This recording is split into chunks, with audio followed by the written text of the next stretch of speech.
বুঝতে হবে কোন কওমের উপরে, কোন জাতির উপরে যখন গজব চলে আসে, গজব আসার পরে যদি ঈমান আনার ঘোষণা দেয়, সেই ঈমান আল্লাহ তাআলা গ্রহণ করেন না, কবুল করেন না। গজব আসার আগে যদি ঈমান আনে, তাওবাও কবুল হয়, ঈমানও কবুল হয়। হযরত ইউনূস আলাইহিস সালাতু ওয়াস সালামের সম্প্রদায় যখন দিন যায়, তাদের অবাধ্যতার মাত্রা বাড়তেছে। ইউনূস আলাইহিস সালাতু ওয়াস সালামকে আল্লাহ তাআলা জানায় দিলেন, পয়গম্বর 3 দিন পর এদের উপরে গজব আসবে। ইউনূস আলাইহিস সালাম যখন তার সম্প্রদায়কে জানাইলেন, তোমরা যেই অবাধ্যতা করতেছো, আল্লাহ নারাজ হয়ে গেছে, 3 দিন পরে গজব আসবে। ওদের অবস্থা আগে যা ছিল তার চাইতে অবাধ্যতার মাত্রা আরো বেড়ে গেল। ইউনূস আলাইহিস সালাতু ওয়াস সালামের সাথে তারা হাসি ঠাট্টা মশকরা শুরু করে দিল। এইভাবে 2 দিন পার হয়ে গেছে। ইউনূস আলাইহিস সালাতু ওয়াস সালাম দেখলেন গজবের খবর দেওয়ার পরে ওদের অবাধ্যতার মাত্রা আরো বাড়ছে। উনি চিন্তা করলেন, আগামী দিন যেহেতু গজব চলেই আসবে, এদের যেই অবস্থা তাতে গজব থেকে এরা বাঁচতে পারবে না। অতীতে আল্লাহ তাআলা যখন কোন সম্প্রদায়কে শাস্তি দেওয়ার ইচ্ছা করেছেন, ওই এলাকায় যত নবী রাসূল ছিল, আল্লাহ রাব্বুল আলামিন আগে তাদেরকে নিরাপদ জায়গায় সরায়া নিয়ে গেছেন। এরপরে আল্লাহ তাআলা গজব দিয়েছেন।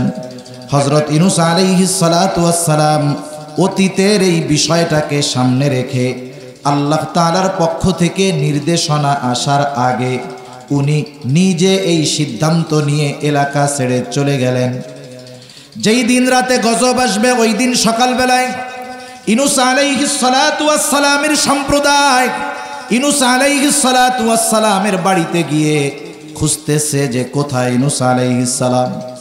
কারণ ইউনূস আলাইহিস সালামের সম্প্রদায়ের একটা অভ্যাস ছিল যে ওরা প্রতিদিন সকালবেলায় ইউনূস আলাইহিস সালামের বাড়িতে যাইতো আর তাকে কষ্ট দিত। ওই দিন সকালবেলায় গিয়ে দেখে দরজা আটকানো, বাড়িতে কেউ নাই। ওরা চিন্তা করে, যুগের পর যুগ আমরা ইউনূসের সাথে এমন আচরণ করেছি, কখনো ইউনূস আমাদেরকে ছেড়ে চলে যায় নাই। 3 দিন পরে গজব আসার ঘোষণা দিয়েছে, আর কিছু সময় গড়ে বাকি আছে, এখন কেন সে এলাকায় নাই, ঘরে নাই। ওয়াসানাদানা ওয়া হাবিবানা ওয়া তাবিবানা ওয়া আওলানা ওয়া মাওলানা মুহাম্মদ সাল্লাল্লাহু তাআলা আলাইহি ওয়া আলা আলিহি ওয়া আসহাবিহি ওয়া বারাকা ওয়া সাল্লাম وبارك وسلم تسليما كثيرا كثيرا. أما بعد فأعوذ بالله من الشيطان الرجيم. بسم الله الرحمن الرحيم.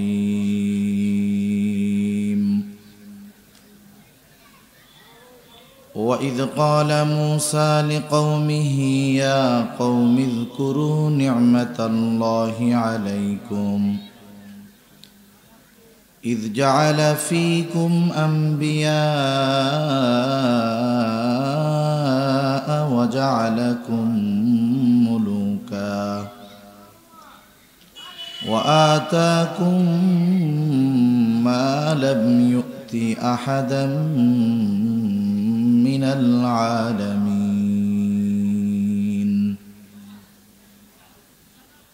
يا قوم ادخلوا الأرض المقدسة التي كتب الله لكم ولا ترتدوا على أدباركم فتنقلبوا خاسرين. صدق الله العلي العظيم. اللهم صل على محمد وعلى آل محمد كما صليت على إبراهيم وعلى آل إبراهيم إنك حميد مجيد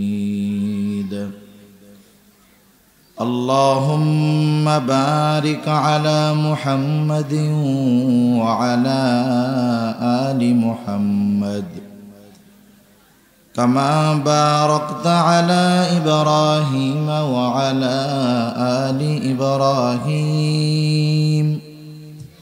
إنك حميد مجيد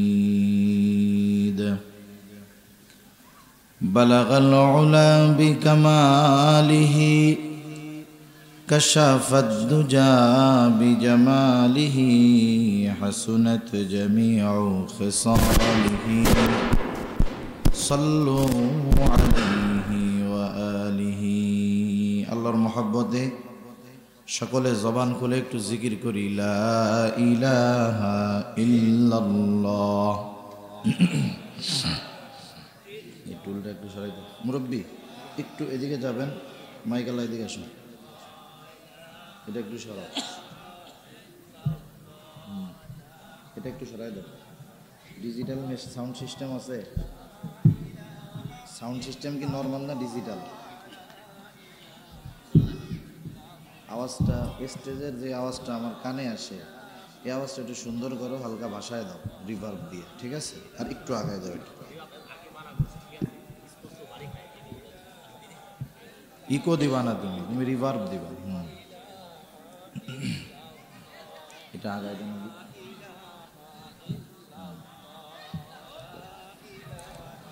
ইল্লাল্লাহ লা ইলাহা ইল্লাল্লাহ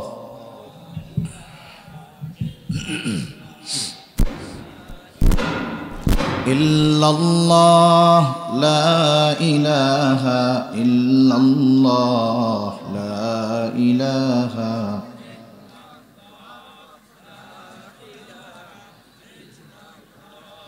লা ইলাহা ইল্লাল্লাহ মুহাম্মাদুর রাসূলুল্লাহ সাল্লাল্লাহু আলাইহি ওয়াসাল্লাম। আলহামদুলিল্লাহ, ঐতিহ্যবাহী ফরিদপুর জেলার অন্তর্গত সদরপুর থানাধীন ঐতিহ্যবাহী বাবুরচর বাজার জামে মসজিদ ও বাবুরচর রহমানিয়া মাদ্রাসার উদ্যোগে আয়োজিত বার্ষিক ওয়াজ ও দোয়ার মাহফিলের সম্মানিত শ্রদ্ধেয় সভাপতি, আমন্ত্রিত প্রধান অতিথি, বিশেষ অতিথিবৃন্দ সহ সম্মানিত শ্রদ্ধেয় উলামায়ে কেরাম, সামনে উপস্থিত মুরব্বিয়ানে কেরাম, সমবয়সী যুবক বন্ধু, স্নেহের ছোট ভাই এবং পর্দার অন্তরালে অবস্থানরতা সম্মানিতা শ্রদ্ধেয়া মা ও বোন, দয়াময় আল্লাহ রব্বুল আলামিনের দরবারে অগণিত শুকর যে মহান মালিক আমাদের হায়াতে বরকত দিয়ে সুস্থ রেখে তার মহান হুকুম এশার নামাজ আদায়ের পরে হাদিসের ভাষায় জান্নাতের বাগানে আসার বসার কিছু দিনই কথা বলবার এবং শ্রবণ করবার সুযোগ যে মহান মনিব আমাদেরকে দান করেছেন, সে মহান মনিবকে খুশি করার জন্য মহব্বতের সাথে জবান খুলে অন্তর থেকে আমরা একবার কালিমাতুশ শুকর পাঠ করি আলহামদুলিল্লাহ। অগণিত দুরুদ ও সালাম সৈয়দুল আম্বিয়া, আশরাফুল আম্বিয়া, খাতামুল আম্বিয়া, ইমামুল মুরসালিন, রহমাতুল লিল আলামিন মুহাম্মাদুর রাসূলুল্লাহ সাল্লাল্লাহু আলাইহি ওয়াসাল্লামের উপর আমি আপনাদের খেদমতে পবিত্র কোরআনুল কারীমের সূরা মায়দা থেকে 2টা আয়াত তিলাওয়াত করেছি। আল্লাহ তাআলার কাছে তৌফিক চাই, আল্লাহ তাআলা অল্প সময়ের মধ্যে কিছু কথা আমাকে বলার সুযোগ করে দেন, যে কথাগুলো আমাদের সবার দুনিয়া এবং আখিরাতের জন্য কল্যাণকর হয়। সকলে বলি আমিন। একটু ভলিউম বাড়ান, এটা একটু ভলিউম ছাড়েন। সম্মানিত উপস্থিতি, আপনারা অবশ্যই অবগত আছেন যে দীর্ঘ প্রায় 2 মাস ব্যাপী মধ্যে কয়েকদিন ছাড়া দীর্ঘ প্রায় 2 মাস ব্যাপী ধারাবাহিকভাবে এ দুনিয়ার অন্যতম নিকৃষ্ট এক জাতি ইহুদি জাতি, এ দুনিয়ার বিস্ফোড়া পয়গম্বর আলাইহিস সালামদের হত্যাকারী এই জাতি নির্বিচারে ফিলিস্তিনের মজলুব মুসলমানদেরকে হত্যাযজ্ঞ চালিয়ে যাচ্ছে। এই পর্যন্ত প্রায় অফিসিয়াল হিসাবে 20,000-এর কাছাকাছি নিরপরাধ মুসলিমদেরকে নির্বিচারে তারা হত্যা করেছে। আমরা দোয়া করি যারা জীবন দিয়েছেন আল্লাহ সুবহানাহু ওয়া তাআলা তাদের সকলকে শাহাদাতের মর্যাদা দান করেন। সাথে সাথে এই দোয়াও আমরা করি যারা ওই জালেমদের বিরুদ্ধে জিহাদ করতেছেন, আল্লাহ সুবহানাহু ওয়া তাআলা তাদের সহযোগী হয়ে যান এবং এই জালেমদের বিরুদ্ধে ওই মুজাহিদদের আল্লাহ তাআলা চূড়ান্ত বিজয় দান করেন। আসলে ইহুদিদের সম্পর্কে আমাদের যতটুকু জানার দরকার ছিল আমরা আসলে ততটা জানি না। যদিও প্রতিদিন প্রতি রাকাত নামাজের মধ্যে ইমামের পেছনে যখন পড়ি, ইমামের কেরাত তো মুসল্লির কেরাত, ইমামের পেছনে পড়ি, জামাতে পড়ি আর একাকি পড়ি সূরা ফাতিহা, লাগে কি লাগে না? লাগে। সূরা ফাতিহার মধ্যে আমরা আল্লাহ তাআলার কাছে দুনিয়ার সর্বোত্তম এবং সর্বোৎকৃষ্ট দোয়াটা আল্লাহ তাআলার কাছে করি। কারণ সূরা ফাতিহার আরেকটা নাম হলো, যে নামগুলো আছে নামগুলোর মধ্যে অন্যতম একটি নাম হলো সূরাতুদ দুআ।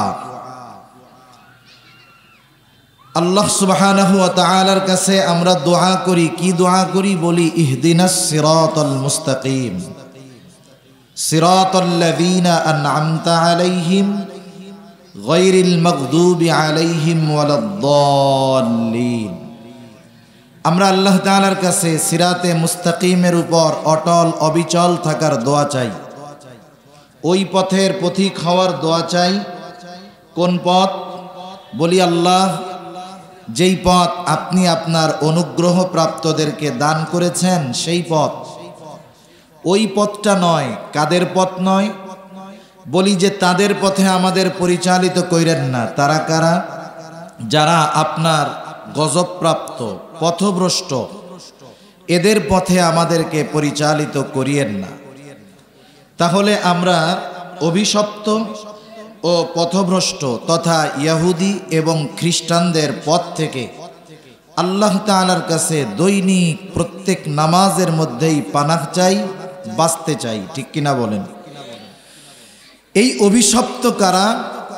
অভিশপ্ত হলো ইহুদি জাতি। কেন?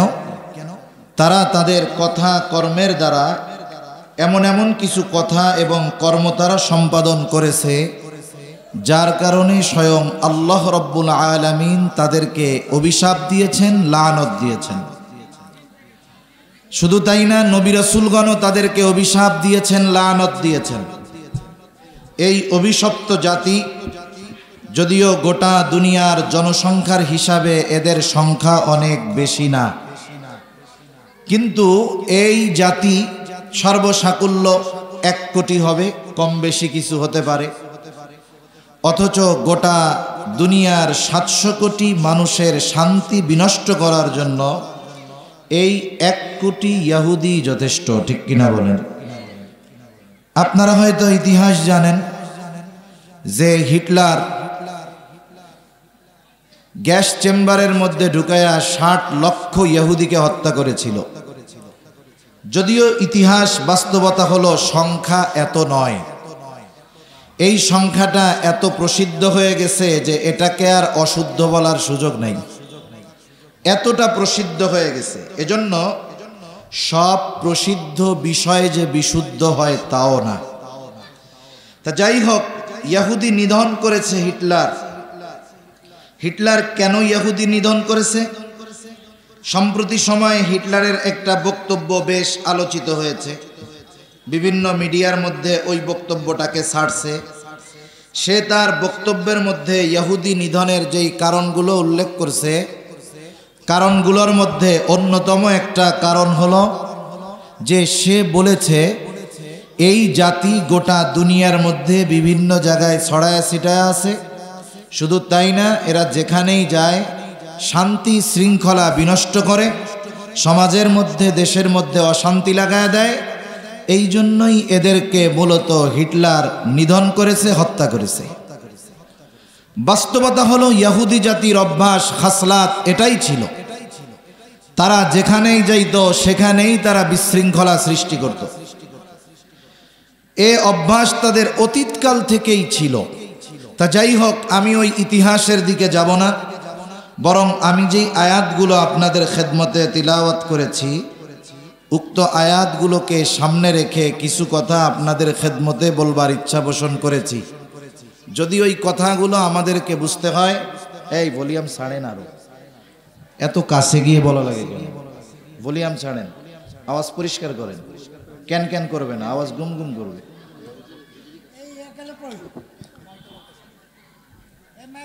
শুরুতেই যদি কিছু কথা আমরা একটু খেয়াল দিয়ে বুঝি, তাহলে আমাদের পরবর্তী কথাগুলো বুঝতে সহজ হবে ইনশাআল্লাহ। আমরা জানি মুসলিম মিল্লাতের পিতা হলেন ইব্রাহিম আলাইহিস সালাতু ওয়াস সালাম।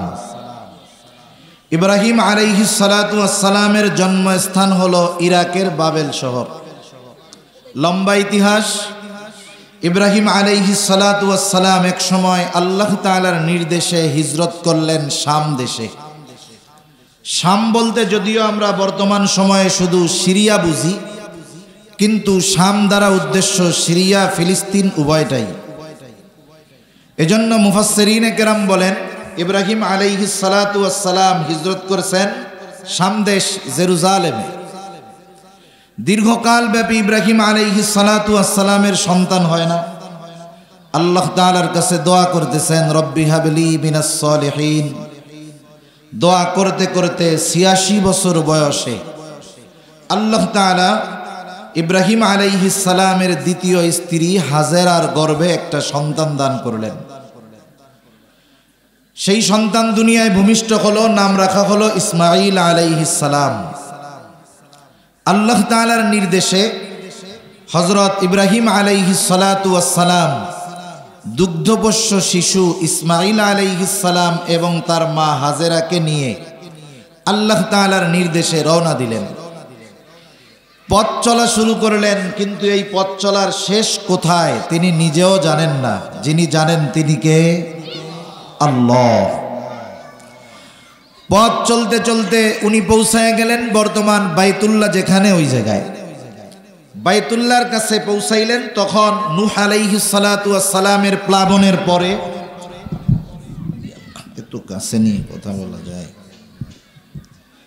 নূহ আলাইহিস সালাতু ওয়াস সালামের প্লাবনের পরে বাইতুল্লাহ মোটামুটি ক্ষতিগ্রস্ত হয়েছে এবং ওই জায়গায় শুধু তখন কিছু বালুর উঁচু ডিবি ছিল, আর কিছুই ছিল না। ওখানে ওনার গন্তব্য। এবার তিনি স্ত্রী এবং সন্তানকে কিছু খাবার আর পানি দিয়ে ফেরত চলে যাবেন। হাজেরা আলাইহিস সালাম জিজ্ঞাসা করলেন, আপনি আমাদেরকে এই জনমানবহীন প্রান্তরে নিজের ইচ্ছায় রেখে যাচ্ছেন নাকি এটা আল্লাহ তাআলার ইচ্ছা? ইব্রাহিম আলাইহিস সালাম বললেন, এটা আল্লাহ তাআলার ফয়সালা, আল্লাহ তাআলার সিদ্ধান্ত।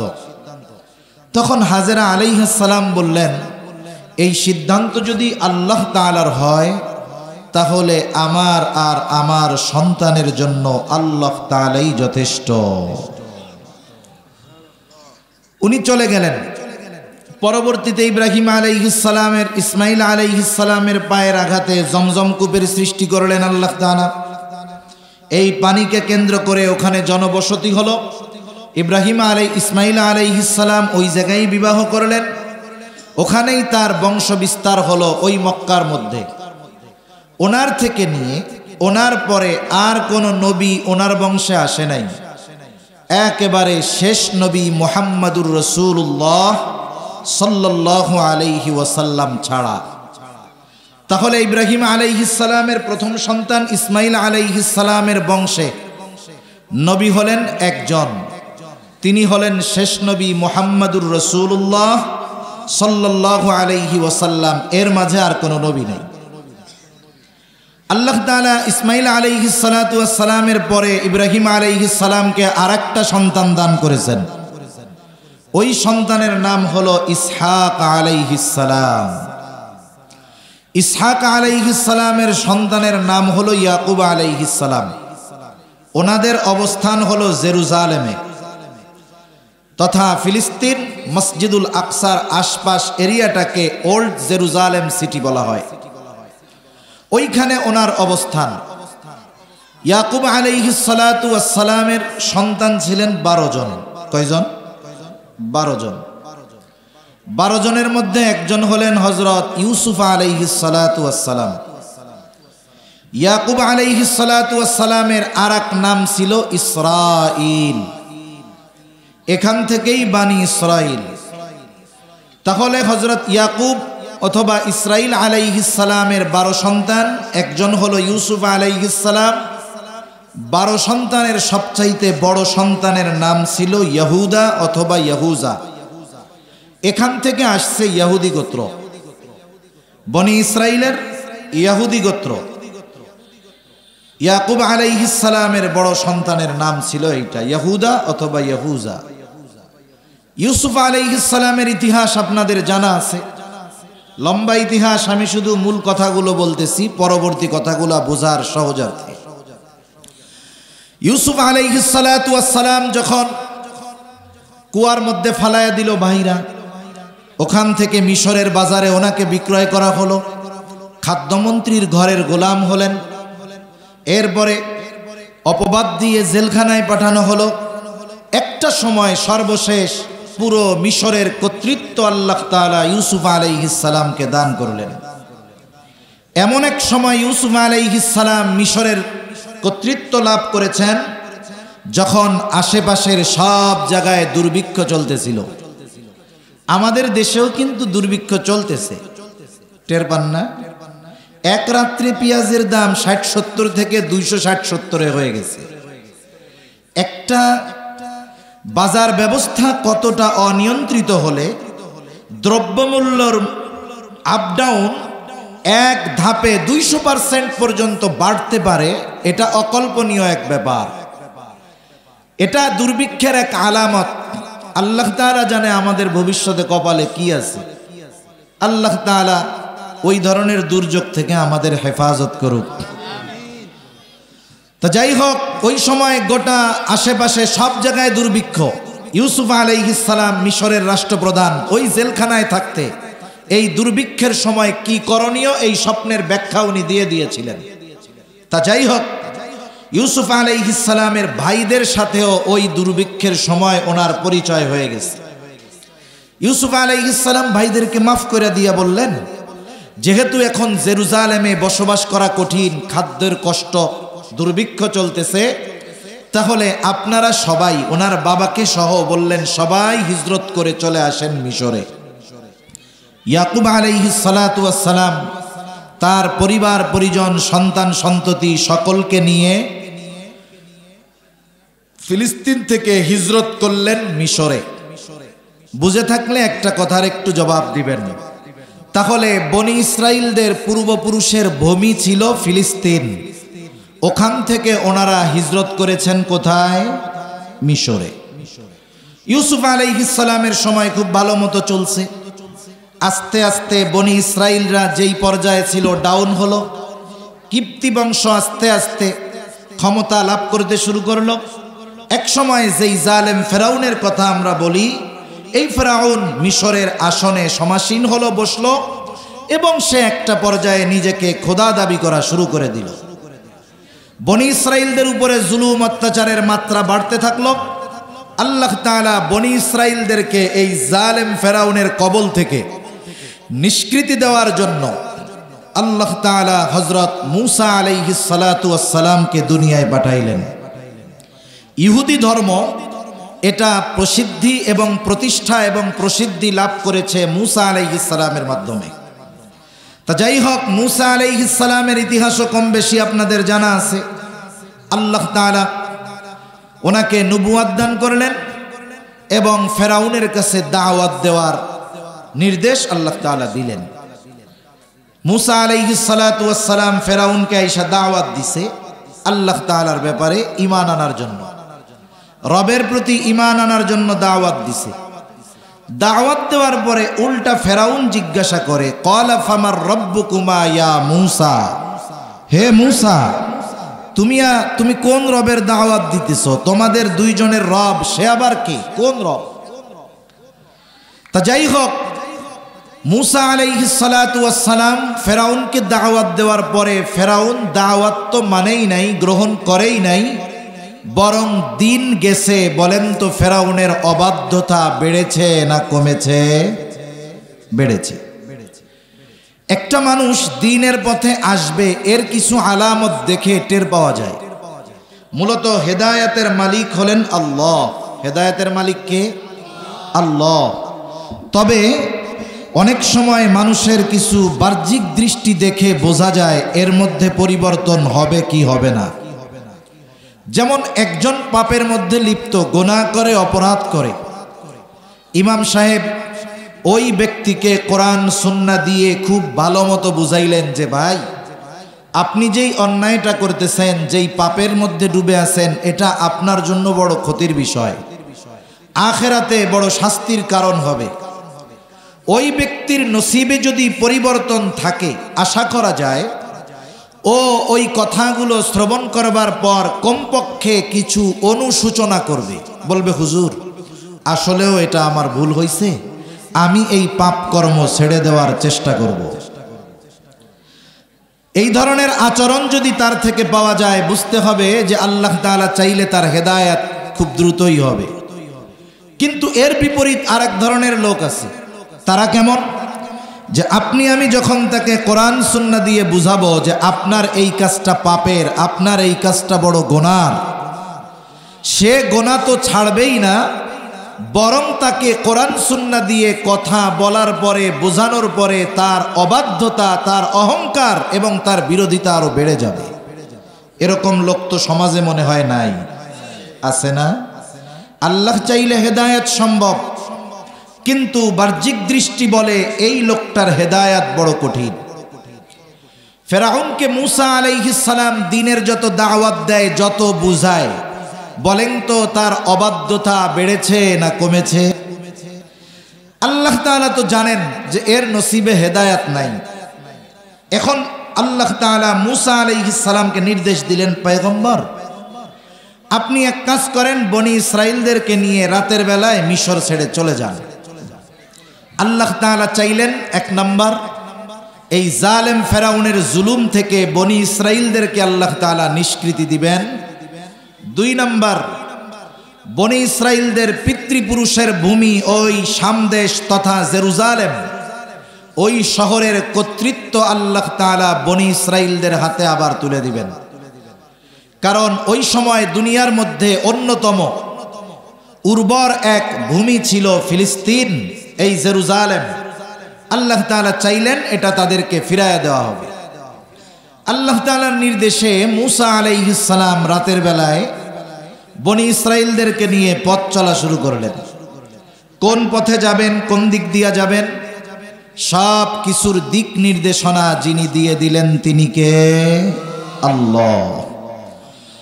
পথ চলতে চলতে মূসা আলাইহিস সালাম তার উম্মতদেরকে নিয়ে পৌঁছায়া গেলেন লোহিত সাগরের পাড়ে। রাতের আধার এখনো কাটে নাই।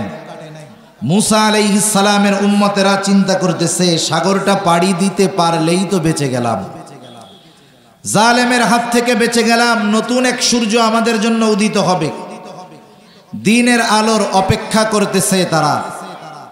ইতিমধ্যে ফেরাউনের কাছেও খবর চলে গেছে যে ফেরাউন, মূসা কিন্তু তার উম্মতদেরকে নিয়ে মিশর ছেড়ে চলে যায়, শত্রু হাত ছাড়া হয়ে গেল। মুফাসসিরিনে কেরাম লিখেন 6 লক্ষ সশস্ত্র সৈন্য নিয়ে ফেরাউন বনি ইসরাইলদেরকে সমূলে নির্মূল করার উদ্দেশ্যে তাদের পেছনে অনুসরণ করা শুরু করল। এবার রাতের আধার কেটে গেছে, দিনের আলো ফুটে উঠছে। একদল আরেক দলকে দেখতে পাইতেছে। একদিকে সাগর, ফেরাউন সুন্দর মতো 3 দিক দিয়ে ঘিরে বনি ইসরাইলদেরকে আক্রমণ করার প্ল্যান নিচ্ছে। হয়তো আমার আর আমার সৈন্যদের অস্ত্রের আঘাতে ওরা শেষ হবে, না হয় সমুদ্রের পানিতে ডুবে ওরা খতম হবে, বাঁচার কোনো উপায় ওদের নাই। বনি ইসরাইলেরা এই অবস্থা যখন দেখছে, ওরা বলা শুরু করছে, মুসা আপনি কি করলেন, আমরা তো শেষ, এতকাল তো যাই হোক বাইচা তো ছিলাম, আজকে তো বাঁচার আর কোনো উপায় নাই। ওই অবস্থা কি হলো আল্লাহ তাআলা কোরআনুল কারীমের মধ্যে বলেন, আল্লাহ তাআলা বলেন فلما ترى الجمعان قال أصحاب موسى إنا لمدركون। আল্লাহ রাব্বুল আলামিন বলেন, যখন এক দল অপর দলকে দেখতে পাইল, قال أصحاب موسى إنا لمدركون। মুসা আলাইহিস সালাতু ওয়াস সালামের সাথীরা বলতেছে, মুসা ইন্না লামুদরাকুন, মুসা আমরা ধরা পড়ে গেছি, আমাদের আর বাঁচার কোনো উপায় নাই। যদিও এখনো ধরা পড়ে নাই, কিন্তু ধরা পড়ে গিয়েছি বলার কারণ হলো, কারণ তারা দেখতেছে আসন্ন বিপদ থেকে বাঁচার কোনো উপায় নাই। তাদের সাথে যে যুদ্ধ করব, আমাদের সাথে তো অস্ত্র নাই, আমরা যে পালায়া যাব, পালায়া যাওয়ারও কোনো পথ নাই। তার মানে ফেরাউনের হাতে আমাদের ধরা পড়তে হবে নিশ্চিত, বাঁচার কোনো উপায় নাই। এই জন্য মুসা আলাইহিস সালাতু ওয়াস সালামের সাথীরা বলতেছে, মুসা ইন্না লামুদরাকুন, আমরা ধরা পড়ে গিয়েছি। এখনো কিন্তু ধরা পড়ে নাই, কিন্তু আসন্ন বিপদের ভয়াবহতা অনুধাবন করে বলতেছে ধরা পড়ে গিয়েছি। মুসা আলাইহিস সালাতু ওয়াস সালাম হলেন বনি ইসরাইলদের নেতা। প্রত্যেকটা নবী হলো বাস্তবে তার উম্মতের নেতা। নেতার কাজ হলো তার অনুসারীরা যখন কোনো বিষয়ে ভয় পায়, ভীত হয়ে যায়, সাহস হারা হয়ে যায়, নেতা তার বক্তব্যের মাধ্যমে তার অনুসারীদেরকে আবার উদ্দীপ্ত করে তোলে। এমন বক্তব্য দেয় মনে হয় আমাদের সামনে যদি পাহাড়ও চলে আসে আমরা এটারে প্রতিরোধ করে ফেলব। মুসা আলাইহিস সালাতু ওয়াস সালাম দাঁড়ায় গেলেন, বক্তব্য দিলেন। তারা বলল ইন্না লামুদরাকুন, আমরা ধরা পড়ে গিয়েছি। আর মুসা আলাইহিস সালাতু ওয়াস সালাম প্রথমেই বললেন, কাল্লা, কখনোই নয়, আমরা ধরা পড়ব না, এখনো পড়ব না, পরেও পড়ব না। তার মানে আমাদেরকে কখনোই ফেরাউন ধরতে পারবে না। বনি ইসরাইলেরা হয়তো প্রশ্ন করতে পারতো, মুসা কি বলেন ধরা পড়ব না? শত্রু এত কাছে, যুদ্ধ করার জন্য আমাদের কাছে কোনো অস্ত্র নাই, সাগর পাড়ি দেওয়ার জন্য কোনো ব্যবস্থা নাই, কেমন করে আপনি বলেন ধরা পড়ব না? কেমন যেন এই প্রশ্নটা করার আগে মুসা আলাইহিস সালাম জবাব দিয়ে বলেন, শোনো, ওদের কাছে যত অস্ত্র থাক, লোকবল থাক, শক্তি থাক, ওরা সংখ্যায় আমাদের থেকে যত বেশি হোক না কেন, ওদের কাছে যত কিছু থাকুক না কেন, কোনো অসুবিধা নেই, ধরা পড়ব না। এর কারণ হলো ইন্না মাইয়া রব্বি, আমার সাথে আমার রব আছে। রব যার সাথে আছে, দুনিয়ার সব যদি তার বিরুদ্ধে চলে যায় কোনো টেনশন নাই। শত্রু যত কাছে হোক, রব যদি কারো সাথে থাকে, শত্রু তাকে কোনো ক্ষতি করতে পারবে না, অনিষ্ট করতে পারবে না। আবু বকর সিদ্দিক রাদিয়াল্লাহু তাআলা আনহু রাসূল আকরাম সাল্লাল্লাহু আলাইহি ওয়াসাল্লামের সাথে যখন হিজরত শুরু করছে, সাওর পর্বতের গুহার মধ্যে 3 দিন আত্মগোপনে ওনরা ছিলেন। আরবের মানুষেরা এতটা পারদর্শী ছিল, ওনাদের পদচিহ্নগুলো মুছে দেওয়ার জন্য দৈনিক আবু বকর সিদ্দিক রাদিয়াল্লাহু তাআলা আনহুর গোলাম ছাগলের পাল এনে চলাচল করত, যাতে করে ওনাদের পায়ের চিহ্নগুলো মুছে যায়। এরপরেও ওই আরবের মানুষেরা ওনাদের পদচিহ্ন খেয়াল করে করে করে একেবারে গুহার মুখের কাছে চলে আসছে। আবু বকর সিদ্দিক রাদিয়াল্লাহু তাআলা আনহু বলেন, আমি প্রত্যেকের গলার আওয়াজ শুনতেছি এবং প্রত্যেককে আমি চিনতে পারতেছি কে কি বলতেছে, কি কথা বলতেছে। তিনি বলেন, আমাকে আর রাসূলুল্লাহ সাল্লাল্লাহু আলাইহি ওয়াসাল্লামকে দেখার জন্য, ধরার জন্য তাদের দূরে কোথাও যাওয়া লাগতো না। তারা যদি শুধু তাদের নিজেদের পায়ের দিকে তাকাইতো, আমাকে এবং আল্লাহর রসুলকে তারা দেখে ফেলতে পারত। এমত অবস্থায় আবু বকর সিদ্দিক রাদিয়াল্লাহু তাআলা আনহু প্রচন্ড রকমের চিন্তিত হয়ে গেছেন, ভীত হয়ে গেছেন।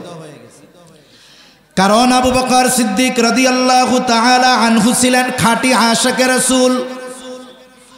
ওনাদের নামের আগে আশিকে রাসূল লাগানো লাগতো না। ওনারা তো নবীর জন্য এমন ফেদা ছিলেন।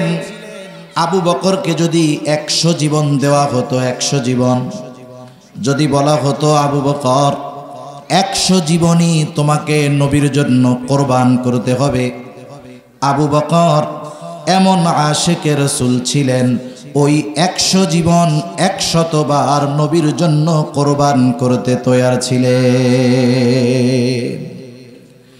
আমাদের দেশের আশিকে রাসূল আর আবু বকর আশিকে রাসূল, এটা তুলনা করলে পাপ হবে। তুলনা করার জন্য 19, 20, 15, 20 হলেও চলে।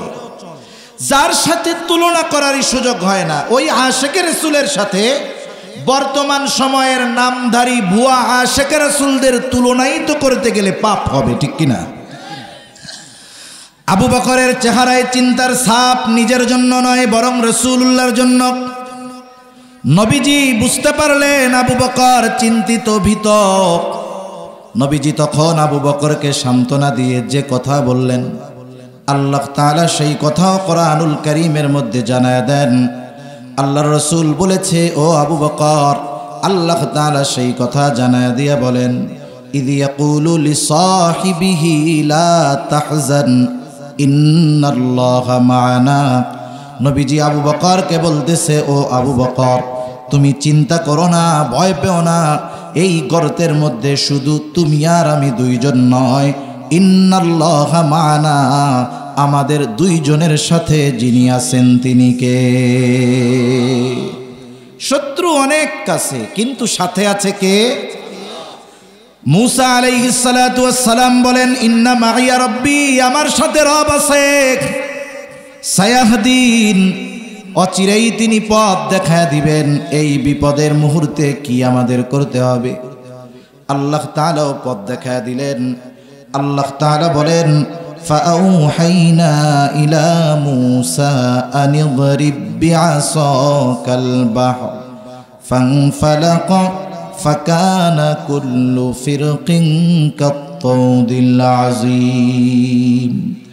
আল্লাহ রাব্বুল আলামিন বলেন, আমি মূসা আলাইহিস সালাতু ওয়াস সালামের কাছে প্রত্যাদেশ প্রেরণ করলাম, ওহী পাঠাইলাম, আপনি আপনার হাতের লাঠিটা দিয়ে সাগরের উপরে আঘাত করেন।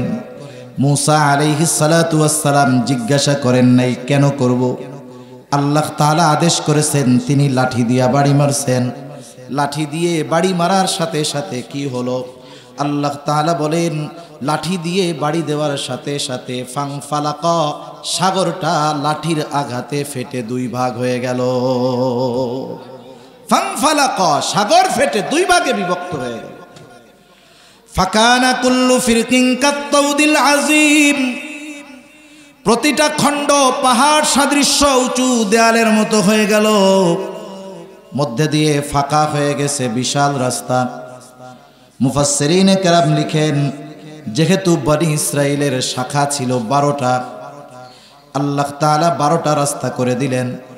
আর বনি ইসরাইল সুন্দর মতো ওই রাস্তা দিয়ে পার হওয়া শুরু করে দিল।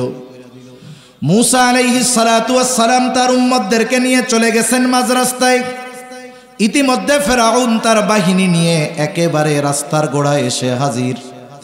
আল্লাহ রাব্বুল আলামিন সেই কথা আর এক জায়গায় বলেন, ওয়াজাওয়াজনা বিবানি ইসরাঈলাল বাহরা ফাআতবাআহুম ফিরআউনু বিজুনুদিহি বাগয়ান ওয়া আদওয়া। আল্লাহ তাআলা বলেন, আমি বনি ইসরাইলদেরকে সাগর পার করায়া দিলাম। ফেরাউন তার সৈন্য সামন্ত সহ তাদেরকে হত্যা করার জন্য, সমূলে নির্মূল করার জন্য শত্রুতা পোষণ কইরা এইবার সে তার সৈন্য সামন্ত সহ ফাআতবাআহুম তাদের পেছনে অনুসরণ করা শুরু করে দিল। ফেরাউন এইবার তার সৈন্য সামন্ত নিয়ে পথ চলতেছে দরিয়ার মাঝ দিয়া। ইতিমধ্যে মূসা আলাইহিস সালাতু ওয়াস সালাম তার উম্মতদেরকে নিয়ে পৌঁছায় গেলেন অপর প্রান্তে। মূলত রাস্তা যাদের জন্য বানানো হয়েছে রাস্তা ব্যবহার শেষ। এখন বলেন তো রাস্তার দরকার আছে নাকি? মাঝে মধ্যে যখন মেইন রোডের কাজ চলে, ব্রিজ বানায়, কালভার্ট বানায়, পাশ দিয়ে সাময়িক চলাচলের জন্য আর একটা বাইপাস রাস্তা বানানো হয়। বলেন তো মূল রাস্তার কাজ যদি কমপ্লিট হয়ে যায় ওই বাইপাস রাস্তাটার কোনো দরকার আছে নাকি? বলেন তো ওই রাস্তার জন্য যদি এমপি সাহেবের কাছে সংস্কারের জন্য কিছু বাজেট চাওয়া হয় দিবে নাকি? বলবে দেখো যেই জন্য রাস্তা বানানো হয়েছিল সে কাজ তো হয়ে গেছে, এখন রাস্তার জন্য বাজেট দেওয়ার কোনো সুযোগ নাই, বরং তোমরা যদি পারো ওই রাস্তার মাটিগুলা কাইটা আমারে বাঁচাও। ঠিক না? বলবে যার জমি তার জ্বালায় বাঁচতেছি না, তোমরা যদি পারো তাহলে ওই রাস্তার মাটিগুলো কাইটা আমারে আরো উদ্ধার করো। তাহলে রাস্তা যার জন্য বানানো হয়েছে তার ব্যবহার শেষ, যাদের জন্য বানানো হয়েছে তাদের ব্যবহার শেষ, এখন আর রাস্তার কোনো প্রয়োজন নাই। আল্লাহ রাব্বুল আলামিন যাদের জন্য রাস্তা বানাইছেন তাদের প্রয়োজন শেষ, এখন তো রাস্তার আর দরকার নাই। কে ওই পথে চলে কে কোথায় যায় দেখারও দরকার নাই। আল্লাহ তাআলা পানিকে নির্দেশ দিলেন, পানি তুমি আগের অবস্থায় ফিরে যাও। আল্লাহ তাআলা হলেন এমন মহাপরাক্রমশালী এক মহান সত্তা, তিনি যখন যা চান শুধু বলেন হও, তৎক্ষণাৎ সেটা হয়ে যায়। আল্লাহ তাআলা যেটা চান শুধু বলেন হও, সাথে সাথেই সেটা হয়ে যায়। এইবার দুই দিকের পানি যখন একসাথে ফেরাউন আর তার সৈন্যবাহিনীর উপরে পড়ছে, একটাও সমুদ্রের তলদেশ থেকে উপরে উঠে আসতে পারে নাই, সবগুলাই শেষ। কিন্তু আল্লাহ তাআলা ফেরাউনকে তো এত সহজে ছেড়ে দিবেন না। জিবরাইল আলাইহিস সালাতু ওয়াস সালাম আইসা হাজির, এক টানে পানির নিচে থেকে টান দিয়া উপরে উঠায়া নিয়ে আসছে।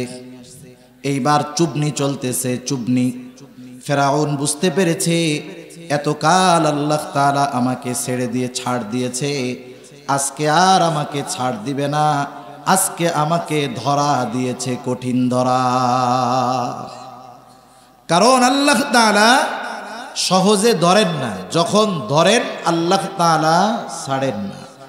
আমরা অনেক সময় দেখি দুনিয়ার অনেক পাপী, অনেক জালেম, দিন যায় তার জুলুমের মাত্রা বাড়ে, আর আম পাবলিক সাধারণ মানুষ আমরা খালি হাই হুতাশ করি, আল্লাহ আপনি কি আমাদের দেখেন না? আমরা মনে করি আল্লাহ তাআলা মনে হয় ওই জালেমরে মাফ করে দিবে। একটু বলেন তো, একটা মানুষ যদি একতলা থেকে পড়ে তার ক্ষতি হবে কি হবে না? ওই মানুষটাই যদি 10 তলা থেকে পড়ে খুঁজে পাওয়া যাবে?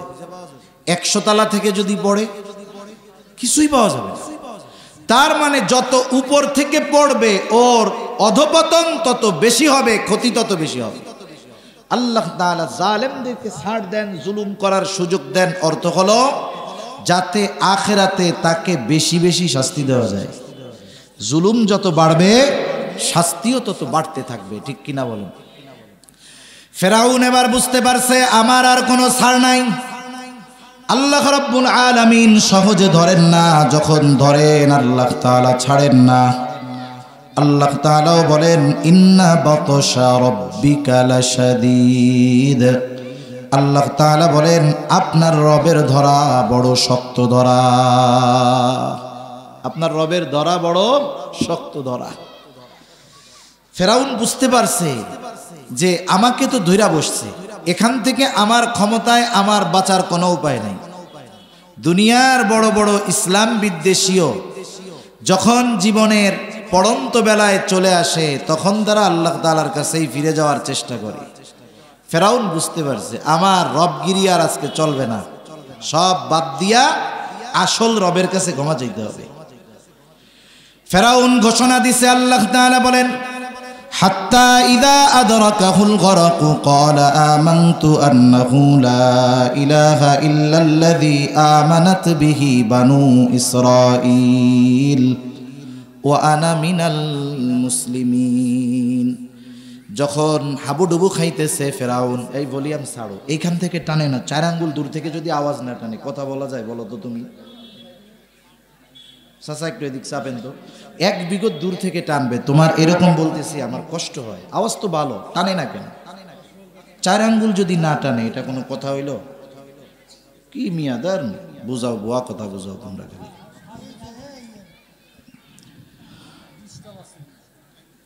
ফেরাউন বুঝতে পারছে যে তার আজকে আর কোনো ছাড় নাই।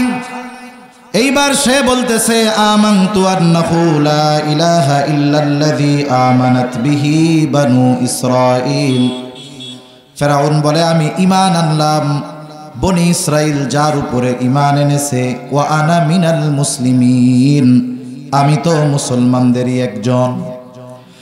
বুঝতে হবে কোন কওমের উপরে, কোন জাতির উপরে যখন গজব চলে আসে, গজব আসার পরে যদি ঈমান আনার ঘোষণা দেয়, সেই ঈমান আল্লাহ তাআলা গ্রহণ করেন না, কবুল করেন না।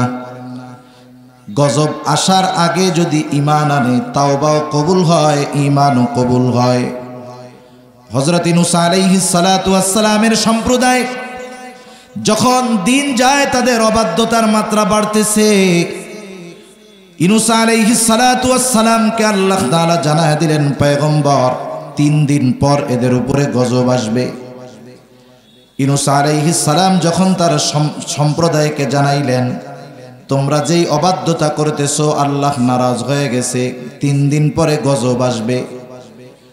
ওদের অবস্থা আগে যা ছিল তার চাইতে অবাধ্যতার মাত্রা আরো বেড়ে গেল।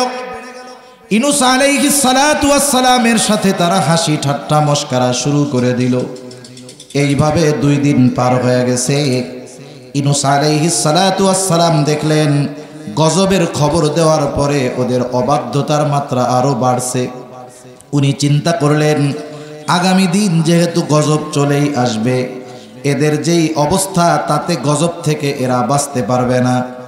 অতীতে আল্লাহ তাআলা যখন কোন সম্প্রদায়কে শাস্তি দেওয়ার ইচ্ছা করেছেন, ওই এলাকায় যত নবী রাসূল ছিল আল্লাহ রাব্বুল আলামিন আগে তাদেরকে নিরাপদ জায়গায় সরায় নিয়ে গেছেন।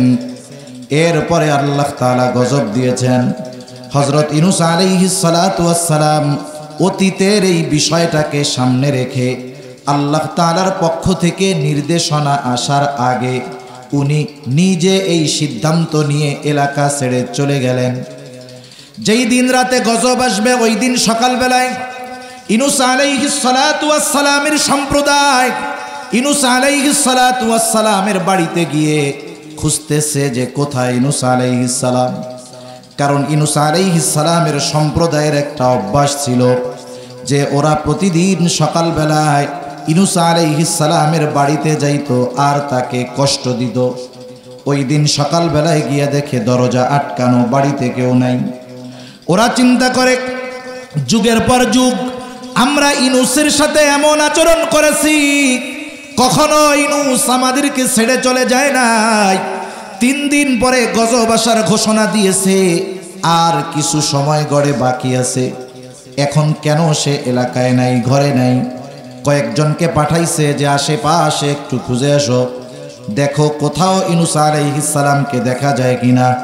সকলে গিয়ে আশপাশ থেকে খোঁজ খবর নিয়া বলে ইউনূস আলাইহিস সালামের কোনো খবর নাই, কোথাও কেউ দেখে নাই।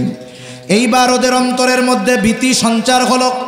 চিন্তা করতেছে ইউনূস যেহেতু এলাকা ছেড়ে চলে গেছে, অবশ্যই মনে হয় আমাদের উপরে আল্লাহ তাআলার গজব আসবে। অন্তরের ভিতরে ভয় সৃষ্টি হয়ে গেছে। এইবার সকলে একত্রিত হয়ে তাদের ওই খারাপ কর্মকাণ্ডের জন্য তাওবা করেছে, ঈমান এনেছে। গজব আসার আগে ঈমান আনার ঘোষণা দেওয়ার কারণে আসন্ন গজবটা আল্লাহ তাআলা তাদের উপর থেকে উঠায় নিয়ে গেছে। তাহলে ইউনূস আলাইহিস সালামের সম্প্রদায় আযাব গজব আসার আগে ঈমান আনছে, ঈমান কবুল হয়েছে। আর গজব তো ঈমানদারের উপরে আসবে না, সেহেতু আল্লাহ তাআলা গজব উঠায় নিল। কিন্তু বলেন তো ফেরাউন কি আযাব আসার আগে ঈমান এনেছে নাকি আযাব আসার পরে? বলেন তো ফেরাউনের ঈমান কবুল হবে নাকি?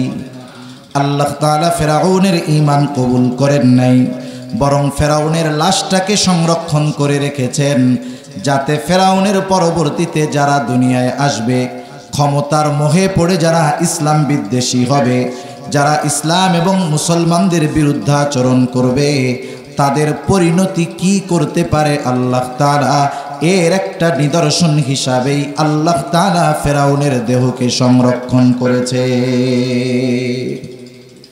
এই হলো অবস্থা। যে কথা বলার জন্য বললাম, ফেরাউন যখন সমুদ্রের মধ্যে হাবুডুবু খায়া মরার মতো অবস্থা, ওই সময় সমুদ্রের অপর পাড়ে দাঁড়ায়া মূসা আলাইহিস সালাম আর তার উম্মতেরা ফেরাউনের এই করুণ পরিণতি দেখতেছে নিজ চোখে। বলেন, এই অবস্থা যারা নিজেদের চোখে দেখছে, যে যার হাত থেকে বাঁচার জন্য একটু আগে আমরাই চিন্তায় বিভোর ছিলাম, কেমনে বাঁচবো, আল্লাহ তাআলা ওই জালেমের হাত থেকে আমাদের বাঁচাইলেন। শুধু বাঁচাইলেন তা না, ওই জালেমকেও আমাদের চোখের সামনে শেষ করে দিলেন। বলেন তো এই দৃশ্য দেখবার পর বনি ইসরাইলীদের আল্লাহ এবং মূসা আলাইহিস সালাম তথা তাদের নবীর উপর আস্থা ভরসা সর্বোচ্চ থাকার দরকার ছিল কি ছিল না? ছিল। কিন্তু আফসোস, এরা তো সেই বিলাইয়ের লেজের মতো, যতই তেল দিয়ে টানেন লাস্টে গিয়ে বাঁকা হয়ে যায়। মূসা আলাইহিস সালাতু ওয়াস সালামের উম্মতেরা এই দৃশ্য দেখছে। আল্লাহ তাআলার প্রথম ইচ্ছা পূরণ হলো যে তিনি বনি ইসরাইলদেরকে ফেরাউনের কবল থেকে নিষ্কৃতি দেওয়ায় দিলেন। এইবার দ্বিতীয় ইচ্ছা, ওই জেরুজালেম সুজলা সুবলা শস্য শ্যামলা, ওই সময়ের দুনিয়ার সবচাইতে দামি ভূমিটা তাদেরকে দিয়ে দেওয়া হবে। কেমন এক সুযোগ!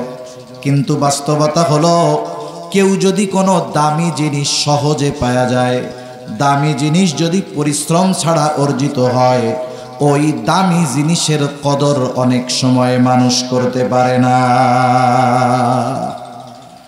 আল্লাহ তাআলা চাইলেন যে ওই ভূমি তো তাদের দিয়েই দিব, তবে একটু কষ্ট করে ওই ভূমির মালিকানা তাদের পেতে হবে। এজন্য হযরত মূসা আলাইহিস সালাতু ওয়াস সালামকে জানায়া দিলেন, এই ভূমির মালিকানা অর্জনের জন্য আপনাদের ওই ভূমিতে যারা এখন শাসন করতেছে তাদের বিরুদ্ধে জিহাদ করতে হবে। জিহাদ ফরজ করে দিলেন আল্লাহ তাআলা। মুফাসসিরিনে কেরাম লিখেন, ওই সময় জেরুজালেমের শাসনে ছিল আমালিকা গোত্র, তারা খুব বীর বাহাদুর ছিল। মূসা আলাইহিস সালাতু ওয়াস সালাম বনি ইসরাইলের 12 গোত্র থেকে 12 জন প্রতিনিধিকে পাঠায় দিলেন, যাও জেরুজালেম শহরের খোঁজ খবর নিয়ে আসো। ওই 12 জন চলে গেছে খোঁজ খবর নেওয়ার জন্য। শহরের দরজা দিয়ে শুধুমাত্র ঢুকছে, ওই আমালিকা গোত্রের একজন তাকায় দেখে, কিরে এই লোকগুলাকে তো আমাদের অপরিচিত মনে হয়। একজন মানুষ বনি ইসরাইলের ওই 12 জনকে একাই বেঁধে বাদশার কাছে নিয়ে চলে গেছে। একজন বেঁধে ফেলছে 12 জনকে। বাদশার দরবারে নেওয়ার পরে বাদশাহ সভাসদদের সাথে আলোচনা করতেছে কি করা যায়, এদেরকে ছেড়ে দিব নাকি হত্যা করে ফেলবো। কয়েকজন জবাব দিল, বাদশাহ আপনি এদেরকে ছেড়ে দেন, কারণ হলো এরা যদি আমাদের এই রাজ্য দখল দেওয়ার ইচ্ছা থাকে, এরা 12 জন গিয়ে যখন তাদের গোত্রের কাছে গিয়ে আমাদের শক্তি সামর্থ্যের কথা বলবে, তখন ওরা আমাদের বিরুদ্ধে যুদ্ধ করার সাহস করবে না। ছেড়ে দিলে উপকার হবে, ছেড়ে দেন। বাদশাহ ওই 12 জনকে ছেড়ে দিছে। 12 জন গিয়ে মূসা আলাইহিস সালাতু ওয়াস সালামের কাছে সব হালত বর্ণনা করছে। বলছে যে এলাকা তো সুন্দর, সব কিছু ঠিক আছে, কিন্তু ওরা এত শক্তিশালী যে আমাদের 12 জনকে ওদের একজনই প্যাকেট করে ফেলছে। তা মূসা আলাইহিস সালাতু ওয়াস সালাম বললেন, শোনো, এক কাজ করো, ওই দেশ যে সুন্দর, সব কিছু ভালো, এটা তোমরা তোমাদের সবার গোত্রের কাছে গিয়ে বলবা, কিন্তু খবরদার ওরা যে এত শক্তিশালী এই কথাটা গোপন রাখবা, বলবা না। 2 জন ছাড়া বাকি 10 জন তাদের গোত্রের কাছে গিয়ে বলতেছে যে মিয়া মুসা আলাইহিস সালাম তোমাকে যাইতে কইতিছে ওই জেরুজালেম, জানো ওরা কেমন শক্তিশালী, আমরা 12 জন গেছিলাম, একজনেই প্যাকেট করে ফেলছে। এমনিতে ওরা যুদ্ধ করতে চায় না, আর যখন শুনছে একজন 12 জনকে প্যাকেট করে দিছে তখন ওরা গদ বাইদা বসছে যে আমরা এখানে বসলাম তো আর নড়ব না। এইবার মুসা আলাইহিস সালাতু ওয়াস সালাম তাদেরকে একটু বুঝাইতে গেছেন, নসিহত করতে গেছেন। এই নসিহতগুলোর সময় কি কথা বলছেন আল্লাহ তাআলা এই আয়াতগুলোর ভিতরে বলেন। মুসা আলাইহিস সালাম বলতেছে ওয়া ইদ ক্বালা মুসা লিকওমিহি ইয়া কওমি যকুরু নি'মাতাল্লাহি আলাইকুম ইদ জাআলা ফীকুম আম্বিয়া ওয়া জাআলাকুম মুলুকা। আল্লাহ রাব্বুল আলামিন বলেন মুসা আলাইহিস সালাতু ওয়াস সালাম তার কওমের কাছে গিয়ে বলতেছে, ওয়াজ করতেছে, বুঝাইতেছে, ইয়া কওমি যকুরু নি'মাতাল্লাহি আলাইকুম, হে আমার সম্প্রদায়, আল্লাহ রাব্বুল আলামিন তোমাদেরকে যেই সমস্ত নিয়ামত দান করেছে সেগুলোর কথা তোমরা স্মরণ করো। কি নিয়ামত দিয়েছে আল্লাহ তাআলা বনি ইসরাইলীদের? মুসা আলাইহিস সালাম 1 নম্বরে বলেন ইদ জাআলা ফীকুম আম্বিয়া, আল্লাহ রাব্বুল আলামিন তোমাদের থেকে ধারাবাহিকতার ক্রমান্বয়ে নবী পাঠাইছেন। বুখারীর হাদিস, নবীজি সাল্লাল্লাহু আলাইহি ওয়াসাল্লাম বলেন ইয়াকুব আলাইহিস সালামের বংশধর কখনো নবী শূন্য হয় নাই। একজন মারা গেছে তো আর একজনকে নবুয়ত দিয়ে আল্লাহ তাআলা সেই স্থান পূরণ করেছে। দেখেন ঈসা আলাইহিস সালাম পর্যন্ত বনি ইসরাইল গোত্রে ধারাবাহিকভাবে নবী আসছে। একটা বংশের মধ্যে ধারাবাহিকভাবে নবী আসা, নবী পাঠানো, নিঃসন্দেহে এটা আল্লাহ তাআলার পক্ষ থেকে অন্যতম নিয়ামত, পরলৌকিক এক বড় নিয়ামত আল্লাহ তাআলা বনি ইসরাইলদেরকে দান করেছে। দুনিয়াতে কারো বংশে বা গোত্রে যদি 10টা বড় অফিসার থাকে, ওই বংশের ওই গোত্রের মানুষ সারা গ্রাম সহ আশেপাশের সব জায়গায় অন্যরকম এক মুডে থাকে, ঠিক কিনা বলেন? কি কয় যে চিনেন যে আমি কোন গোত্রের বলা, আমাদের গোত্রে 10টা আছে বিসিএস ক্যাডার, এগুলা তো আমরা হাতে পাতলে রাখি, মানে গর্ববোধ করে। তাহলে যেই বংশের মধ্যে ধারাবাহিকতার ক্রমান্বয়ে নবী আসছে, যারা ঈসা আলাইহিস সালাম পর্যন্ত কখনো নবী শূন্য হয় নাই, এটা তাদের জন্য কত বড় এক নিয়ামত। শুধু তাই না, মুসা আলাইহিস সালাম বলতেছে ওয়া জাআলাকুম মুলুকা, আল্লাহ তাআলা শুধু যে তোমাদেরকে পরলৌকিক নিয়ামত দান করেছে তা নয়, আল্লাহ তাআলা তোমাদেরকে দুনিয়ার বাদশাহীও দান করেছেন। বনি ইসরাইলদের মধ্য থেকে বড় বড় বাদশাহ আসছে, আল্লাহ তাআলা তাদেরকে দুনিয়াবি সম্মানও দিয়েছেন। মনে রাখতে হবে এক গোত্রের সবাই বাদশাহ হয় না, কিন্তু যেই গোত্র থেকে বাদশাহ হয় বাদশাহীটাকে ওই গোত্রের দিকে নিসবত করে দেওয়া হয়, জুড়ায় দেওয়া হয়। যেমন আব্বাসীয় খলিফা বলা হয়, আব্বাসীয় খলিফা, সব আব্বাসী কিন্তু খলিফা হয় নাই। খলিফা আব্বাসীয়দের মধ্য থেকে হওয়ার কারণে বলা হয়েছে আব্বাসীয় খলিফা। উমাইয়াদের সবাই কিন্তু শাসক হয় নাই, উমাইয়াদের মধ্য থেকে শাসক হয়েছে, এই জন্য বলা হয় উমাইয়া শাসক। এটাও সম্মানের একটা বিষয়। তার মানে আল্লাহ তাআলা বনি ইসরাইলদের মধ্য থেকে নবী পাঠায়া পরলৌকিক নিয়ামত দান করেছেন, আর দুনিয়ার বাদশাহী দিয়া আল্লাহ তাআলা দুনিয়ার নিয়ামত দান করেছে। সাথে সাথে ওই সময় পর্যন্ত আল্লাহ তাআলা বনি ইসরাইলদেরকে যা দিছে দুনিয়ার আর কাউরে দেয়নি। ওই সময় পর্যন্ত মুসা আলাইহিস সালাম যখন বলতেছে ওই সময় পর্যন্ত কি বলতেছেন? ওয়া আতাকুম মা লাম ইউতি আহাদাম মিনাল আলামিন।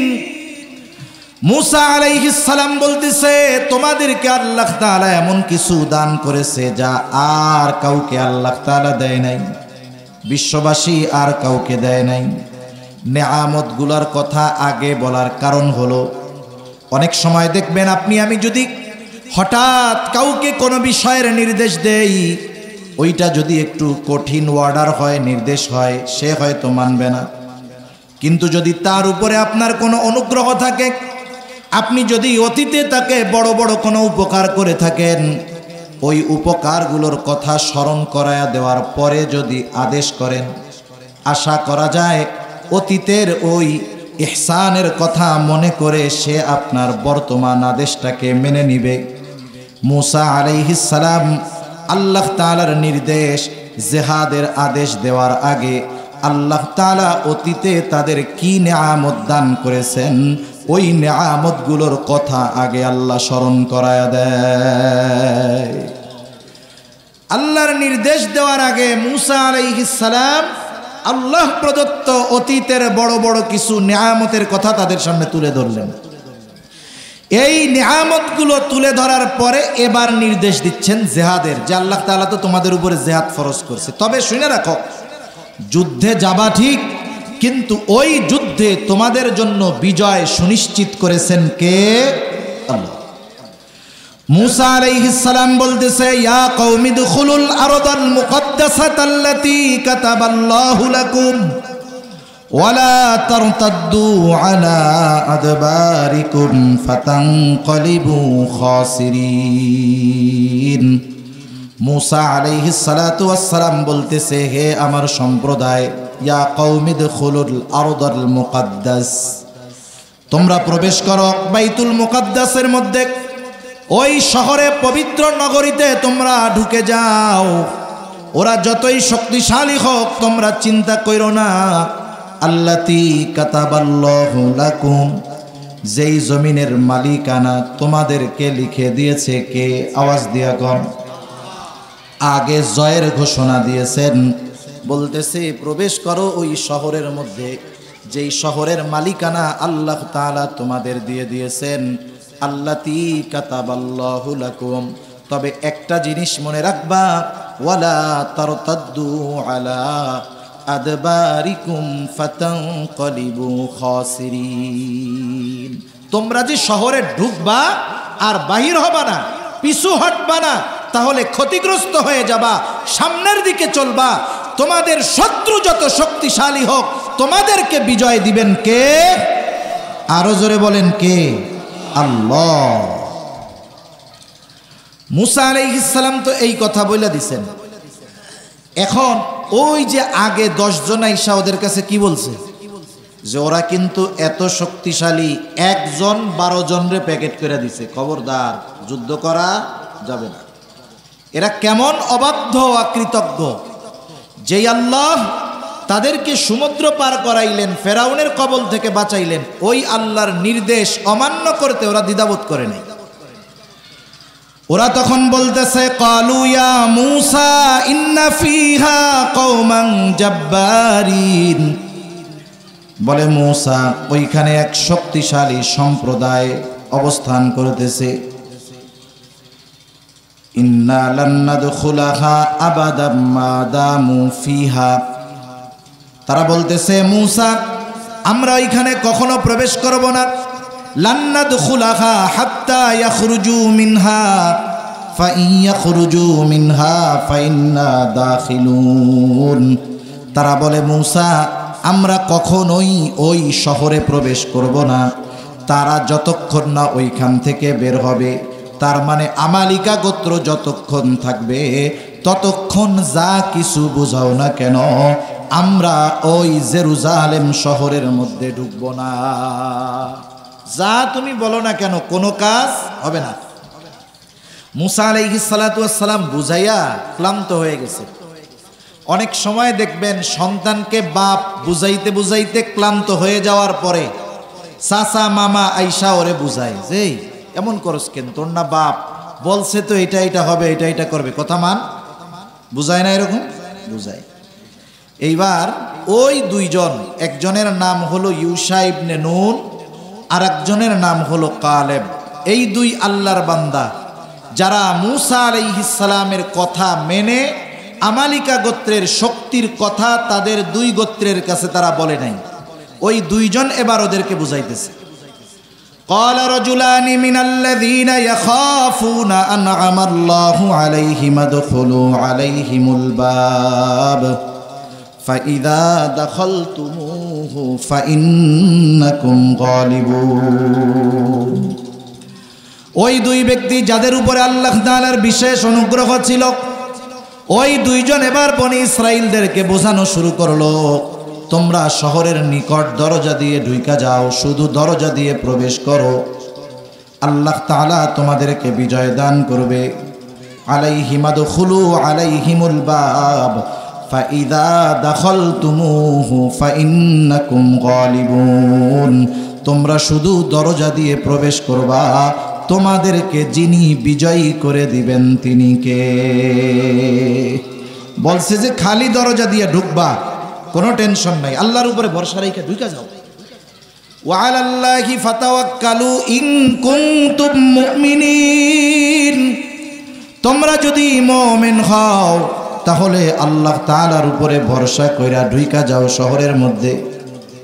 দেখবেন ছোট বাচ্চা যারা আছে, মা বারবার বুঝায় যে আব্বা খাও খাও, ছেলেটা খায় না। বলেন তো ওই সময় আইসা যদি আব্বাও আবার তেল মারে, বলেন তো ছেলেটা খায় নাকি আরো বাঁকা হয়? কি হয়? আরো বাঁকা হয়। মনে করে ওরে বাবা রে বাবা, আমার মা বুঝায় পারে নাই, আমার আব্বাও চলে আইসে বুঝাইতে, আমি তো খামই না, খাইলেই তো পেস্টিস শেষ। বনি ইসরাইল আরো কড়া হয়েছে। একটু আগে যা কইছে তো কইছে, এখন আরো সীমা লঙ্ঘনমূলক কথা বলা শুরু করছে। এবার বলতেছে ক্বালু ইয়া মূসা আবাদাম মা দামু ফিহা। ও মূসা, যত কিছুই বলো না কেন, যত কিছু তুমি বোঝাও না কেন, আমরা কখনোই ওখানে প্রবেশ করব না। কারণ ওখানে যদি প্রবেশ করতে হয় যুদ্ধ করা লাগবে কি লাগবে না? তার মানে বলতেছে তুমি যাই বলো না কেন, আমরা যুদ্ধ করতে পারবো না। ফাযহাব আনতা ওয়া রাব্বুকা ফাকাতিলা ইন্না হাহুনা কাঈদুন। তারা বলতেছে তুমি আর তোমার রব গিয়ে যুদ্ধ করো, আমরা এখানে বসলাম, আমরা যুদ্ধ করতে পারবো না। কত বড় অবাধ্যতা, কত বড় সীমালঙ্ঘনতা! আল্লাহ তাআলা তার নির্দেশ এইভাবে অমান্য করার পরেও আল্লাহ তাআলা কত সহনশীল, ধ্বংস করে দেয় নাই, কিন্তু সাময়িক কিছু শাস্তি দিছে। তাদের এই আচরণের পরে মূসা আলাইহিস সালাতু ওয়াস সালাম সর্বোচ্চ পর্যায়ের অসন্তুষ্ট হয়ে গেছে। এবার মূসা আলাইহিস সালাম বলতেছে ক্বালা রাব্বি ইন্নী লা আমলিকু ইল্লা নাফসি ওয়া আখি ফাফরুক বাইনানা ওয়া বাইনাল কওমিল ফাসিকিন। মূসা আলাইহিস সালাম বলতেছে আমার রব, ইন্নী লা আমলিকু ইল্লা নাফসি ওয়া আখি, আমি আমার নিজের উপর আর আমার ভাইদের উপর ছাড়া আমার নিয়ন্ত্রণ আর কারো উপরে নাই। যেহেতু এরা আমার কথা শোনে না, এরা আমার কথা মানে না, এরা আমার মত মোতাবেক চলে না, আল্লাহ ফাফরুক বাইনানা ওয়া বাইনাল কওমিল ফাসিকিন, আপনি এই পাপীদের থেকে আমাকে আপনি আলাদা কইরা দেন, এদের থেকে আপনি আমাকে বিচ্ছিন্ন করে দেন, এদের থেকে আপনি আমাকে পৃথক করে দেন। আল্লাহ তাআলার নবী কতটা কষ্ট পেলে, অধৈর্য হলে এমন কথা বলতে পারেন? মনে রাখতে হবে, সৃষ্টি জগতের মধ্যে আল্লাহ তাআলা যাদেরকে ধৈর্য আর সহনশীলতার গুণে গুণান্বিত করেন, এদের মধ্যে অন্যতম হলো পয়গম্বর আলাইহিস সালাম। মূসা আলাইহিস সালাম যদিও রাগী ছিলেন, কিন্তু আল্লাহ তাআলা তাকেও ওই রকম সহনশীলতা, সবর দান করছে। উম্মতের অবাধ্যতার মাত্রা কত বেশি যে মূসা আলাইহিস সালাতু ওয়াস সালাম পর্যন্ত ধৈর্যচ্যুত হয়ে বলতেছে আল্লাহ কাজ হবে না, আমি আমার উপরে আর আমার ভাইদের উপরে ছাড়া কারো উপরে নিয়ন্ত্রণ নাই, এরা আমার কথা শোনে না, আলাদা করে দেন। এই যে অবাধ্যতার কারণে আল্লাহ তাআলা তাদের শাস্তি দিলেন। কি শাস্তি? আমার সময় শেষ, 1-2 মিনিটের মধ্যে শেষ করে দিব। শাস্তি কি দিলেন আল্লাহ তাআলা বলেন, ক্বালা ফাইন্নাহা মুহাররামাতুন আলাইহিম 40 সানা ইয়াতিহুনা ফিল আরদি ফালা তাসা আলাল কওমিল ফাসিকিন। আল্লাহ তাআলা বলেন ওই জমিন আমি তাদের জন্য 40 বছর হারাম করে দিলাম। কয় বছর? যেটা শহরে ঢুকলেই মালিকানা পাওয়া যাইত, ওইটা পাওয়ার জন্য লেট হইল 40 বছর। এই 40 বছর তারা তিহ প্রান্তরের মধ্যে অবস্থান করতেছিল। এই তিহ ময়দানের মধ্যে কি হইছে, যখন মূসা আলাইহিস সালামের সাথে তাদের এই কথাবার্তা হইছে, মূসা আলাইহিস সালাম যখন তাদের উপরে অসন্তুষ্ট হয়ে গেছে, এইবার তারা বলতেছে মূসা আমরা মিশরে চলে যাব, দরকার নাই জেরুজালেমের, দরকার নাই ওই রকম দামি ভূমির, আমরা আবার আমাদের ওই মিশরে চলে যাব। এই নিয়তে প্রতিদিন সকালবেলায় তারা দলবদ্ধভাবে মিশরের দিকে হাঁটা শুরু করত। সকালে হাঁটা শুরু করত, সন্ধ্যা পর্যন্ত চলতেই থাকতো। চলতে চলতে যখন সন্ধ্যা নামতো, তখন দেখতো যে সকালবেলায় যেখান থেকে হাঁটা শুরু করছে, সারাদিন হাঁটার পর আবার সেই জায়গায় এসে উপস্থিত। এভাবে কত বছর চলছে? 40 বছর। আল্লাহ তাআলা 40 বছর ওদেরকে সারাদিন খালি হাঁটাইছে। এরপরে মূসা এবং হারুন আলাইহিমাস সালাম দুইজন, ওদের ওই অবস্থা যখন চলতেছে, আল্লাহ তাআলা দুনিয়া থেকে ওনাদের উঠাই নিয়ে গেছে। দুনিয়াতে মানুষ যখন ভালো কাজ করতে চায়, সমাজে অনেক মানুষ আছে, অনেক যুবকরাও এসে বলে হুজুর একটা ভালো কাজ করতে চাই, তা হবে না। কেন হবে না? আমাদের এই যে 5-6 জন মুরব্বী বাইসে আছে, তো ওনারা না মরলে এ ভালো কাজ করা যাবে না। সমাজের নিয়ম ওই রকম। 100 জন ভালো কাজ করতে চায়, কিন্তু সমস্যা 5 জনের জন্য। ওই 5 জনের জন্য 95 জন করতে পারে না।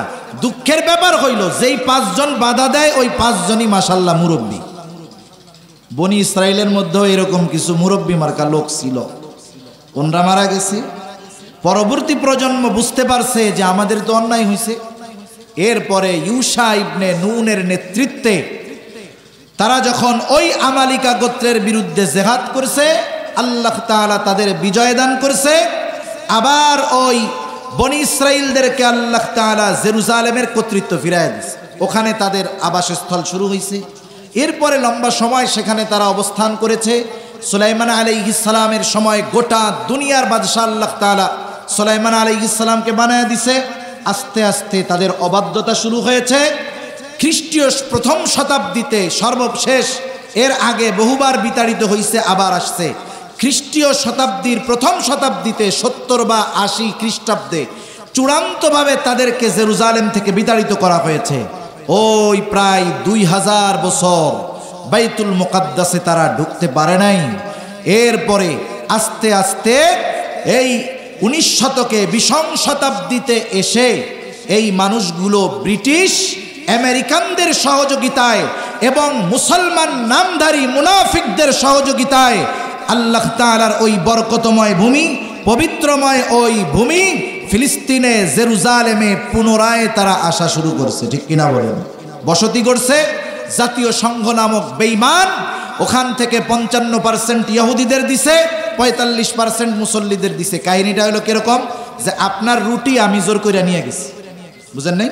এখন আরেকজনের বিচারক মানছি, ও জানে যে রুটি আপনার। এখন কি কয় নিয়া যেহেতু গেছে, ও যেহেতু নিছে, ওরে 55% দিয়ে দাও, তুমি 45% নাও। আপনারটা দখল দিয়া আপনার এই ভাগ কইরা অর্ধেকের চেয়েও কম দেয়। জাতীয় সংঘ এই বেইনসাফিমূলক যখন বন্টন করছে, মুসলমানরা তো মানবে না, ওরাও খুশি হয় নাই। ওরা চায় পূর্ণ নিয়ন্ত্রণ, ওরা চায় গোটা আরবের নেতৃত্ব। এই জন্য আস্তে আস্তে ফিলিস্তিনকে সময়ের সাথে সাথে খাইতে খাইতে এতটুক বানায় ফেলছে। এখন আফসোসের কথা, তাদের এই জুলুম নির্যাতনের সহযোগী খ্রিস্টান, ইসলাম বিদ্বেষী ইহুদিরা হবে, এতে কোনো আফসোস নাই। কিন্তু আজকে ইহুদিদের এই বিস্তারের পেছনে যাদের অবদান, এরা হলো মুসলমান নামধারী মুনাফিকগুলোর কারণে ইহুদিদের স্পর্ধা এত বাড়ছে। আজকেও এই সময় যদি মুসলমানদের পূর্ণ সমর্থন হামাসের উপরে থাকতো, ইহুদিরা এতটা বাড়াবাড়ি করার সাহস পাইত না। ঠিক কিনা বলেন?